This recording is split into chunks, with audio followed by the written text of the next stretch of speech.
Assalomu alaykum, hurmatli obunachilar. Sizlar bilan bugun Texno Sirlar kanali. Bugungi videorolikimizda biz sizlarga PES 2017-2022 qilish haqidagi 6-qism World Super Patch'ni 6-qismi bo'ladi. Bunda bitta obunachimiz so'ragan edi. Bu yerda karantin bo'lar ekan, muxlislar kam ekan. Masalan, Chempionlar Ligasida ham muxlislar to'lib yotardi.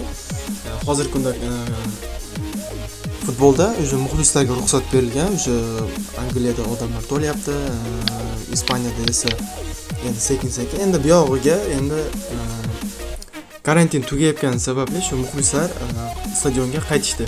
O'shaning uchun men o'sha videodagi 6-qismini qildim.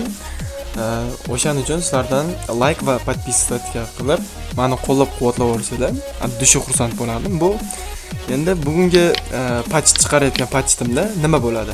Diqqat va e'tibor bilan eshiting. Bugungi patchda shu PES 2017dagi shu muxlislarni stadionga to'ldirish, har turli kiyimlar bilan, har turli anaqalar bilan, effektlar bilan to'ldirish. Xullas shunaqa. Do'stlar, videoga like bosib, meni qo'llab-quvvatlab yuborasizlar degan umiddaman.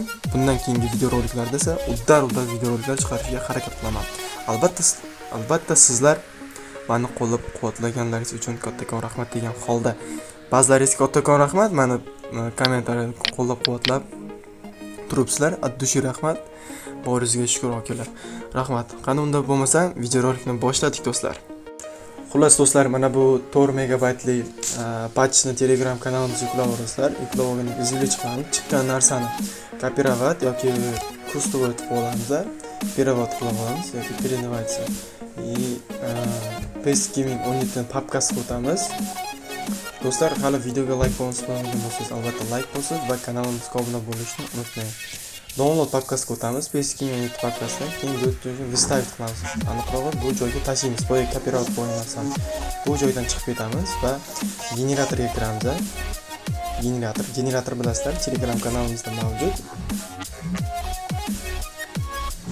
Oz generatoriga sekin kiramiz, bilasizlar generator.